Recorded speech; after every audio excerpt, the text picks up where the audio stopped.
மிக நேர்த்தியாக ஒரு வீரமிக்க மனிதனாக சூறாவளியாக திமுக என்கிற அந்த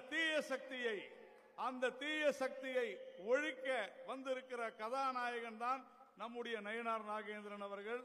இந்த சூறாவளியானது வெகு விரைவில் திராவிட முன்னேற்ற கழகத்தை அதன் ஆட்சியை அழித்து ஒழிக்கும் இந்த சூறாவளி என்பதோடு இன்றைக்கு சமாதியின் மேல ஒரு கோபுரத்தை வைத்திருக்கிறார்கள்.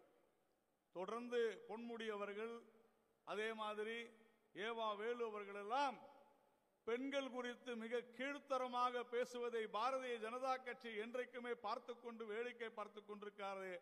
அதைத்தான் 4 வருடங்களுக்கு முன்னாலேயே திரு நயினார் நாகேந்திரன் அவர்கள் திருநெல்வேலியிலே வைரமுத்துவுக்கு கொடுத்த எச்சரிக்கை அனைவருக்கும் காதிலே விழ வேண்டும், குறிப்பாக திமுகவினருக்கு என்று சொல்லி இந்த